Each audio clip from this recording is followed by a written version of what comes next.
Hey everyone, I'm Ryan Scott, character design lead for Valorant. With the launch of our newest agent, Killjoy, I kind of wanted to sit down and go over the hows and whys of character design and what adding a new agent to a game like Valorant looks like and what we're trying to achieve in terms of gameplay. There might be this misconception of some perfect idea as the formula for a winning agent here, but we really think, and through our experience, it's about focus, goals, and a mindset that we like to think of as extreme intentionality. That is really understanding what we're trying to make and what it looks like before we even sit down and try to make it. I'm going to use a couple of our examples of our more recent releases, namely Killjoy and Reyna, just to clarify some of the points I want to make, and they're pretty fresh on our minds, so I think it'll help. The first thing we like to do is try to define the target player of whatever it is we're trying to make. That is, who should want to play this and why? Reyna was an example of a really clear player type, someone who wants to get high frags, values combat, killing, and dueling over all else, and kind of is making a commitment to their team that says, I will top frag to have value. What if we had a character for entry fraggers that wasn't a death sentence against coordinated teams or people who are actually playing well?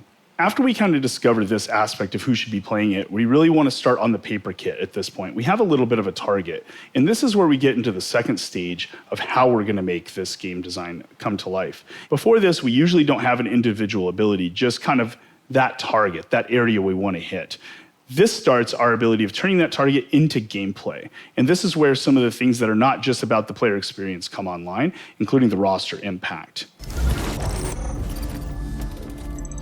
The roster impact is really about when we add this character, not only why is it fun to play for the person we want it for, but what's it actually do? Our characters need to do something when they are added to the game, something that adds new opportunities, new challenges to fight against, new team comp opportunities, right? That is what we kind of call this roster impact, and we think it's really important. It's not enough just to be a piece of cool new content or fun for the target player. We think the player experience does matter, but the health of the competitive ecosystem matters more in our mind. Let's take a look at Killjoy as an example. We wanted to contrast her with other Sentinels, Sage and Cypher namely. Sage is awesome at stuffing rushes and preventing 5-mans from barreling down the lane and just taking over the site. She buys a lot of time, runs the clock down. She has a really clear and crisp identity in that. Cypher, on the other hand, is really about wide map control, defensive reconnaissance, and basically putting up stuff so you don't have to put people in those areas to defend them.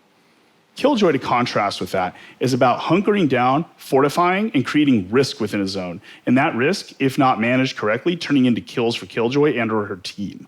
This, we think, is a lot different in how you'll use this kind of character, even though it's a Sentinel. Setting up a turret or a nanoswarm on its own without being around to capitalize on them doesn't really do a whole hell of a lot.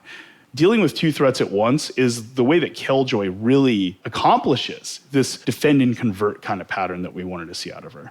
One of the other things we ask is what kind of other tactical tools should the agent have alongside their identity? You know, in a game like this, we need a lot of things like vision blocking, a lot of things like breaking utility to kind of round out characters. You need a lot of this stuff on the team, and if only one or two characters has it, they're going to be must-picks every game. Reyna has some of this in her Lear ability. Even though she is about these top frags, she is about popping off and resetting. The Lear ability gives her some breaking utility that for her or her team, she can still have some angle value within the game and make sure that she isn't so reliant on these other non-tactical angle-style tools that she might not ever be used at all.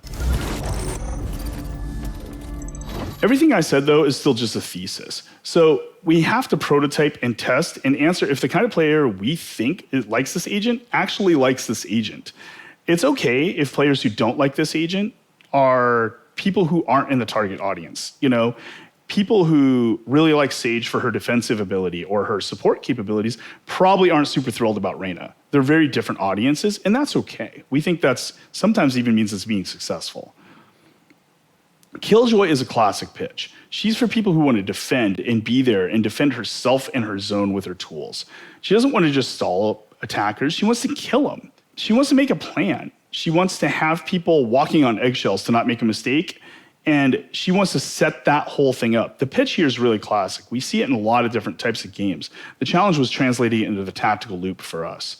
Reyna, on the other hand, tries to fill the high frags and entry play style by ensuring every single fight is even. You can't trade her, she'll get away with a dismiss. You can't wear her down over multiple fights, she'll heal the full each time. You need to beat her straight up on her terms. And that's the fantasy that a player who says, I'm going to go out there and top frag really wants to see. And then those provide new challenges also for the enemy players to deal with. Through this stage of prototyping, our characters usually evolve a ton. And what we ship is almost never what we started with. And I think that's important that it isn't. You're never right the first time, really. One of the things we really think about when it comes to terms of game balance is a control panel. This is sort of shorthand for the tuning levers that would be available if I'm honest, when stuff is either overtuned or underperforming. This ensures that if character becomes OP or butt tier in some way, we can adjust without having to change the entire identity of the character to resolve it. Changing a character identity sucks and is something we want to use only as a last resort if all of our tuning levers work. So we want to make sure we spend a lot of time on the beginning of the character's life cycle and go, how would we tune this thing if our assumptions, and again, when our assumptions are probably wrong about how balanced this is. In the end, it's about a big picture approach. Balance is temporary and metas come and go. Balanceability is permanent. Reyna has a really good example of this because we've built a bunch of tuning levers in, both generally, but specifically for her. One of her risks is to be too binary by needing kills to activate two of her abilities. This is where Lear really comes into play for her. Lear is a reliable baseline ability that has a lot of value and is stronger than a lot of abilities that are like it. And that lets her anchor that value into an ability that might be a little stronger on average, but since it's anchoring out the rest of the kit, we consider the whole kit as the balance point, not each individual ability by ability. Remember, we're looking to shake up Valorant with new possibilities in ways that fit the tactical loop of the game. What we introduce is going to be a bit disruptive. The learning curve of a new agent means that it matters. It's meaningful. It's going to add something to the game.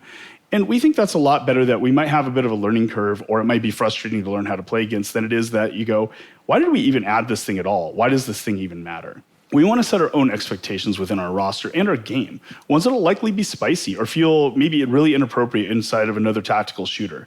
The tactical loop is our foundation, but it is the start of our journey, not the end. Things like dashing reactively, healing after a fight, even classic stuff like blocking vision, are things that provide exceptions to the tactical loop, the things that provide value. We use these things in sparse, limited doses or with strong constraints on them to make sure that when you can do them, it's not just about being able to do something cool, it's about allowing new strategies, new opportunities, and new possibilities for the game. We hope to be doing this for a really long time, and we're excited to be doing it together alongside of all you, and we'll be listening and adjusting as we go forward. Today is just the start, not even close to the end, and I hope to see you all the way there. Thanks.